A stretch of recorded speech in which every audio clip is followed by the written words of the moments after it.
आज हम पढ़ेंगे बालकृष्ण भट्ट के द्वारा लिखा गया निबंध बातचीत। बातचीत नामक इस निबंध में बातचीत के महत्व को उजागर किया गया है। बातचीत के फायदे तथा नुकसान और बातचीत से संबंधित और भी मनोवैज्ञानिक तथ्य इसमें समाहित है।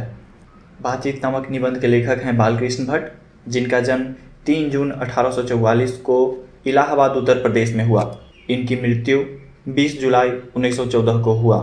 बालकृष्ण भट्ट के 2 निबंध संग्रह बहुत ही प्रसिद्ध हुए, जिनके नाम थे साहित्य सुमन और दूसरा है भट्ट निबंधावली।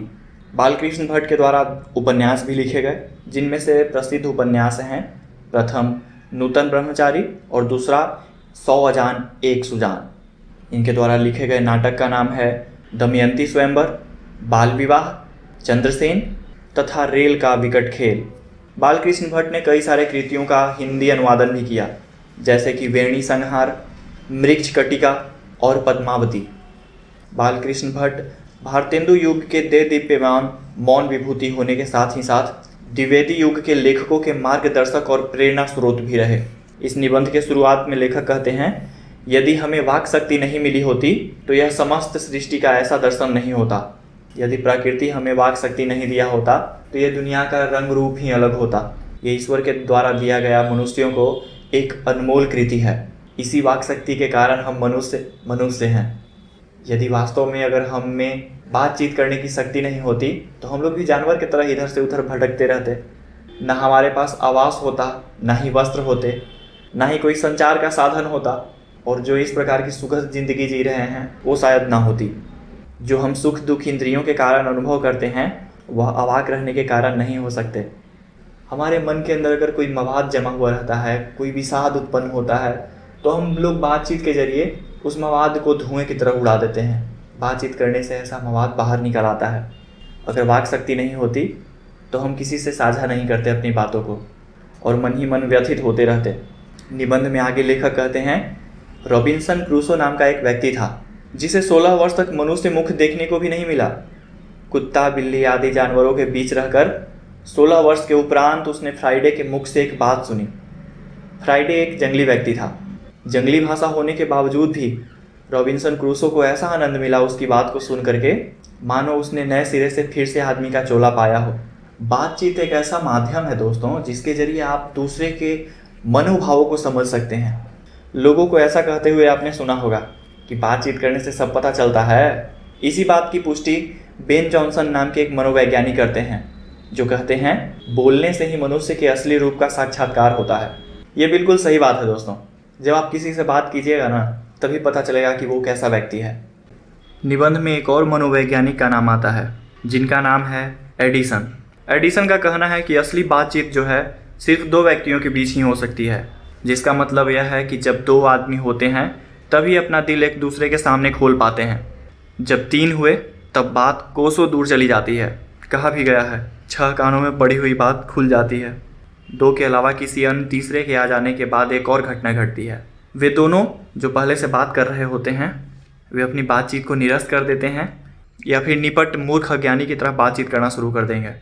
एडिसन ने यह भी कहा है कि जिस प्रकार से गर्म दूध के बर्तन और ठंडे पानी के बर्तन को आपस में सटा के रख देने के बाद ठंडे पानी में गर्माहट और गर्म दूध में ठंडापन आने लगता है, ठीक उसी प्रकार से 2 आदमी आपस में जब बैठे होते हैं तब एक का गुप्त असर दूसरे में पहुंच जाता है और दूसरे का गुप्त असर प्रथम पे पड़ने लगता है, चाहे एक दूसरे को देखे भी नहीं। निबंध में आगे लेखक कहते हैं कि अलग अलग उम्र के लोगों के बीच अलग अलग तरह की बातें होती है। जैसे कि बूढ़ों की जो बातचीत होगी वो प्रायः जमाने की शिकायत पर हुआ करती है। वे बाबा आदम के समय की 2 ऐसी दास्तां शुरू करते हैं जिसमें 4 सच तो 10 झूठ हुआ करेंगे। एक बार उनकी बातचीत का घोड़ा छूट जाना चाहिए, फिर तो पहरों बीत जाएं, उनकी बातों का कोई अंत नहीं होगा। बूढ़े लोग अक्सर अपनी बातों में अंग्रेजी राज और पुराने समय की रीति नीति का अनुमोदन करते रहेंगे और इस समय के सभी नौजवानों की निंदा करते रहेंगे। यही उनकी बातचीत का प्रमुख प्रकरण होता है दोस्तों। कुछ बूढ़े जो हैं पढ़े लिखे भी होते हैं, और यदि पढ़े लिखे हुए तो उनकी बातचीत में शेक्सपियर, मिल्टन, मील और ऐसे ही अच्छे अच्छे राइटर जो हैं उनकी जीभ पर नाचा करेंगे। कुछ लोग तो ऐसे होते हैं कि उनके सामने थोड़ा भी तेज बनने की कोशिश करोगे तो बोलेंगे कि अंग्रेजी में एप्लीकेशन लिखे अब हवा। निबंध में आगे भट्ट जी लड़कियों की बातचीत पर ध्यान देते हैं। वो कहते हैं कि 2 लड़कियों की बातचीत का जायका ही कुछ निराला होता है। जायका का अर्थ होता है स्वादिष्ट भोजन, रस का समुद्र मानो उमड़ा चला आता है। इसका स्वाद उन्हीं से पूछना चाहिए जिन्हें उसकी रस सनी बात सुनने का कभी भाग्य लड़ा हो। हमने तो दो लड़कियों की बातचीत को कभी सुना नहीं है, लेकिन आपने यदि सुना है तो कमेंट में अपना अनुभव जरूर साझा कीजिएगा। निबंध में आगे बूढ़ियों की बातचीत पर ध्यान केंद्रित किया गया है।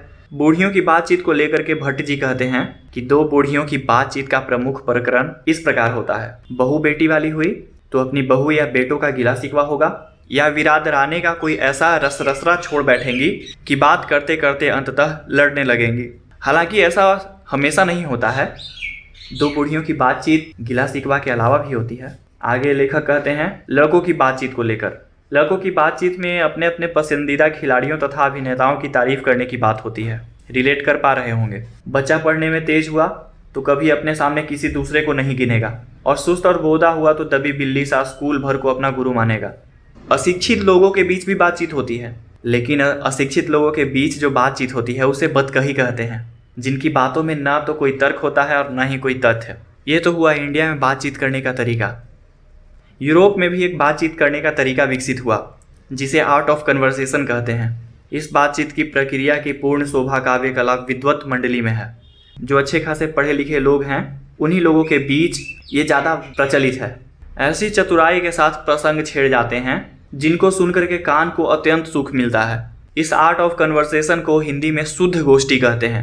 शुद्ध गोष्ठी की बातचीत की यह तारीफ है कि बात करने वाले की लियाकत अथवा पंडिताई का अभिमान या कपट कहीं एक बात में भी नहीं प्रकट होता, वरन क्रम में रसाभास पैदा करने वाले शब्दों को बरतते हुए चतुर सयाने अपनी बातचीत को सरस रखते हैं। कहने का अर्थ है कि शुद्ध गोष्ठी में जो कोई बात कर रहे होते हैं वे अपनी बात को इतने सहज लहजे से रखते हैं कि सुनने वालों को ये भी न लगे कि उसके अंदर जानकारी का अभिमान है, ज्ञान का अभिमान है। कहने का अर्थ यह है कि शुद्ध गोष्ठी में बातचीत को इतना सहज रखा जाता है कि ना तो कहने वालों की बातों में अभिमान प्रकट हो और ना ही सुनने वालों को खराब लगे। दयनीय स्थिति यह है कि हमारे यहाँ के पंडित आधुनिक शुष्क बातचीत में जिसे शास्त्रार्थ कहते हैं वैसा रस नहीं घोल सकते। कहने का अर्थ यही है कि हमारे यहाँ के विद्वान लोग भी यूरोप में जो शुद्ध गोष्ठी की बातचीत होती है उस प्रकार के रस को नहीं घोल सकते। हालांकि शुद्ध गोष्ठी यहाँ भी विकसित करनी चाहिए, क्योंकि बातचीत का बड़ा ही प्रभाव होता है दोस्तों।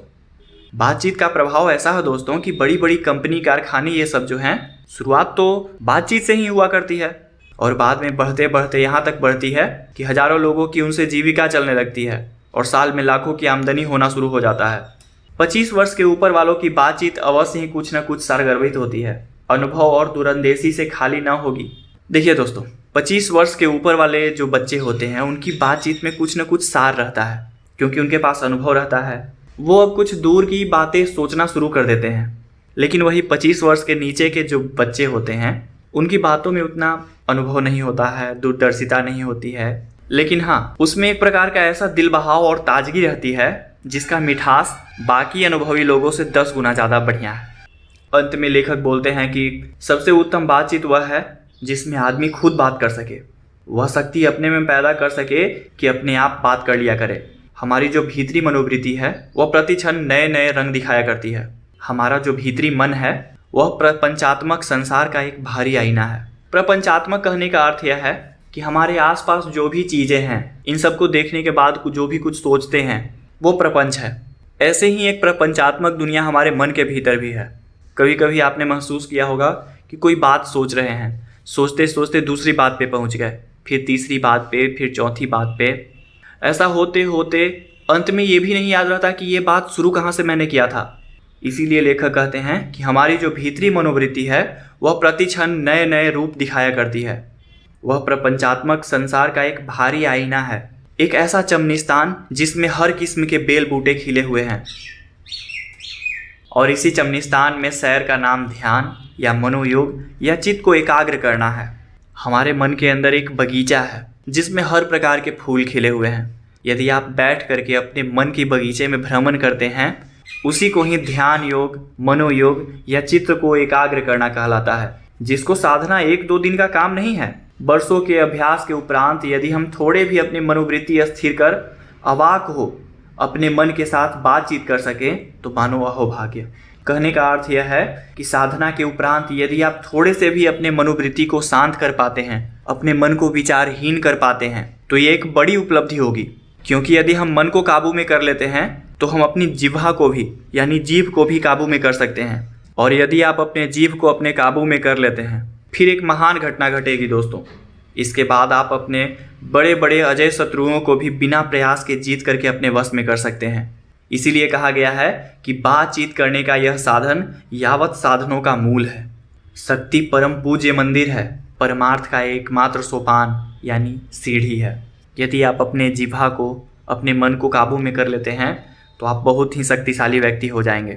और शक्ति जो है एक परम पूज्य मंदिर है, परमार्थ का एकमात्र सीढ़ी है। दोस्तों, यदि यह वीडियो आपको अच्छी लगी हो तो इसे लाइक और चैनल को सब्सक्राइब करना ना भूलें। साथ ही जिन किन्हीं को भी यह निबंध पढ़ना है उसके साथ ज़रूर साझा कीजिएगा।